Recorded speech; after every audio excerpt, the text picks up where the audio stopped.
Magic Detective, starring the world's greatest living magician, Blackstone.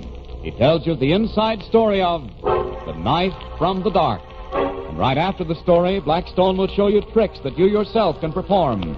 Reveal the guarded secrets of the world's greatest living magician.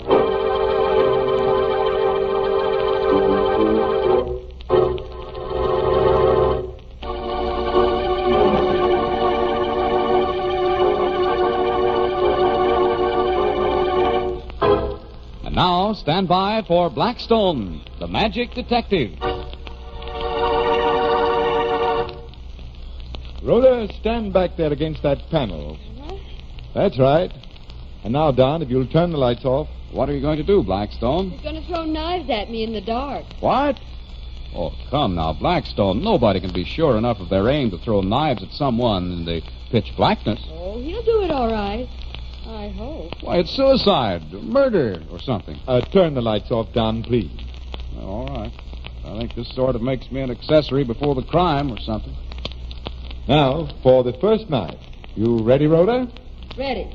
1, 2, 3. And another. And another. Stop. You nervous, Don? Well, of course I am. Are you all right? Turn on the light and see for yourself. Great Scott, Blackstone. Those knives you threw were within a quarter of an inch of either side of Rhoda's neck. Mm-hmm. Why, you could have killed her. If your aim had been just a hair's breadth wrong... But his aim was perfect. You might have been killed. Yeah, like Juanita was. Well, who was Juanita? Blackstone's last assistant? No, Don. Juanita was a partner in a knife-throwing act at the Rio Rita, a nightclub here in town. Oh, I've heard of that place. Didn't it close rather suddenly? It certainly did. Rhoda and I were there that night. We were sitting in the audience waiting for the knife-throwing act to go on. Of course, we didn't know what was going on backstage.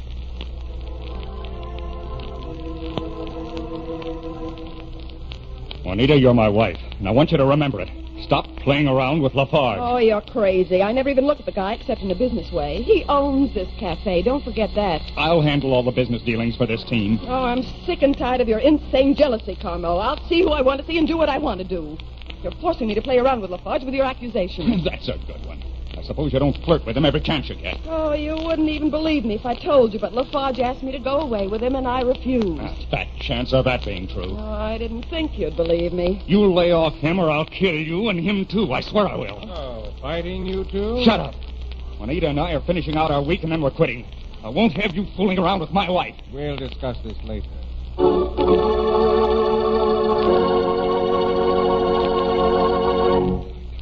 There's your cue.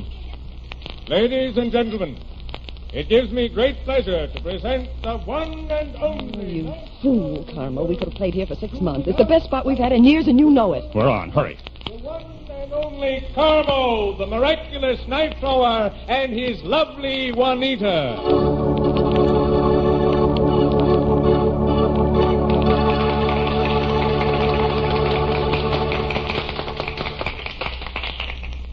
Carmo is the only knife thrower in the world who will throw knives in the dark. Juanita will stand over there to the right of the stage against that mammoth checkerboard. And Carmo will, out of the darkness, throw knives at her. See the knives he holds in his hand. Each is winged death if not aimed correctly. In order that you will be able to see the knives as they hit the board, we have arranged colored lights to flicker over the lovely Juanita. Are you ready, Carmo? Places.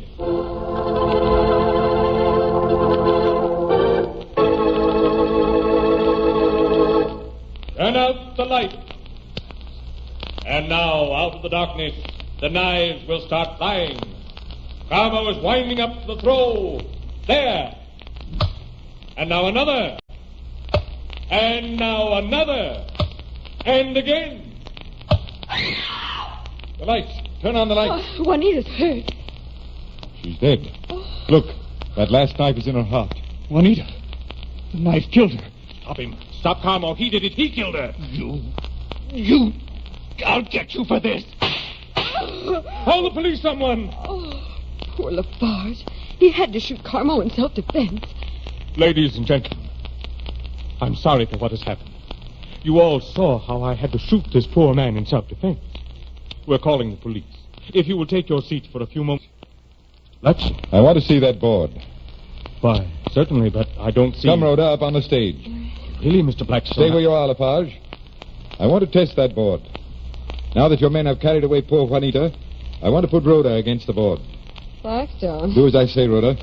Lafarge, stand here by me. Well, certainly, but I don't I am see going why to complete the act that Carmo started, but with the lights on. And I am going to use no knives. Is this right? Shall I stand between the knives that are already here? That's right, Rhoda. Now I will wind up as though I were going to throw a knife. I let it fly and again. Get him.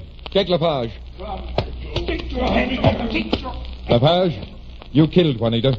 You killed Carmo.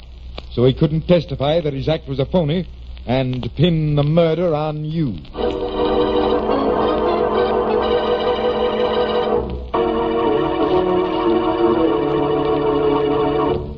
You've got to explain, Blackstone. How could you throw knives without throwing knives? Why did Lafarge murder Juanita? When Juanita told Carmo that she had refused to go away with Lafarge, she was telling the truth. Lafarge killed her because of her refusal. And the knife throwing? An old magician's trick. That checkerboard was double, and inside of it were dozens of knives. They were all timed to fall through slits in the board and look as though they'd been thrown. But they really weren't? No. There isn't anyone in the world who would dare throw knives in the dark at a living person. The flickering lights playing on the girl only served to confuse any aim more than ever. And you knew that? Yes, I did, Don. Carmo would have told that the act was a fake if Lafarge hadn't killed him. Lafarge threw that knife out of the darkness, and everyone assumed that it was Carmo. He alone knew that it wasn't. That almost was a perfect crime, wasn't it, Blackstone? Almost. But Blackstone knew too much about magic. And that act certainly seems like magic, doesn't it? Certainly does. Blackstone, so you solved another mystery by magic. That's right, Don. Well, I see you have a couple of hats on the table. Will it be a trick that our listeners can do? Absolutely. Because all they need, beside the hats, are some wads of paper. Like those lying between the hats? That's right, Rhoda. First, I pick up 2 wads of paper. Each represents a thief. And what do hats represent? The hats are barns where the thieves intend to hide.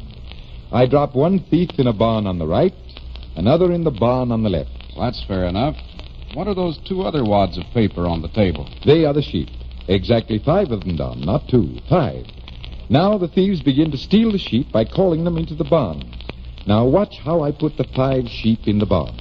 You count the left, Rhoda, while Don, you count the right.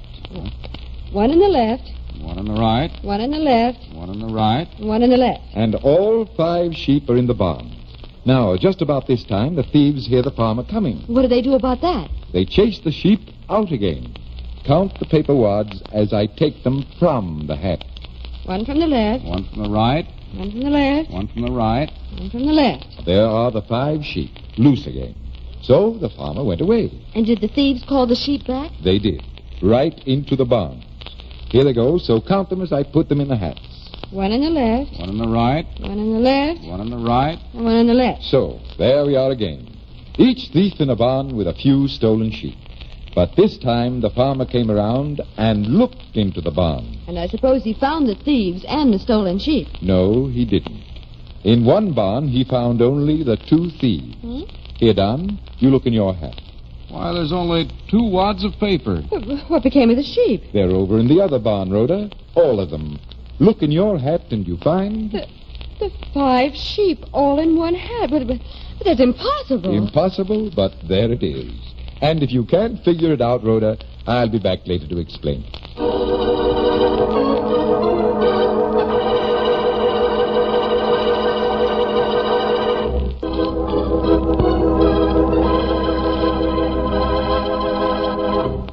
And now, Blackstone, will you please tell us how the thieves arrived in one barn and the sheep in the other? Well, it's very simple when you know how to do it, Rhoda. First, we have 7 wads of paper. 2 for thieves and 5 for sheep. That's right. Now, we put 1 wad in each hat to stand for a thief in each barn. Yes. Then you gather the sheep. Here goes. 5 wads of paper. 1 in the left, 1 in the right, 1 in the left, 1 in the right, 1 in the left. Then you took them out and put them on the table again. That was when the thieves heard the farmer coming. Exactly. But in taking the wads from the hats, I started with the hat on the left. Is that important? Very important. Watch what happens. One from the right, one from the left, one from the right, one from the left, one from the right. And all 5 sheep are loose again. But not the same 5 wads of paper, Rhoda. This time I'm going to let you look in the hats and see how matters stand. Well, there should be a thief in each barn. Why, no. There are 2 wads of paper in my hat. Say, there's none in mine. How's that? Because we are using an odd number, and I put them back starting from the right instead of the left. But I picked them up again the way I did it first. 1 in the hat on the left. 1 in the hat on the right. 1 in the left. 1 on the right.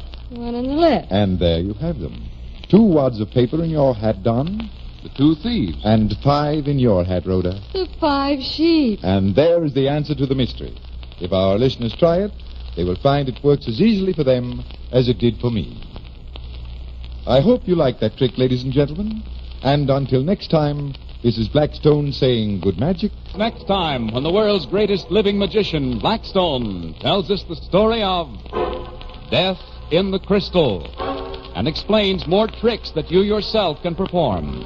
Listen in again to Blackstone, the world's greatest living magician.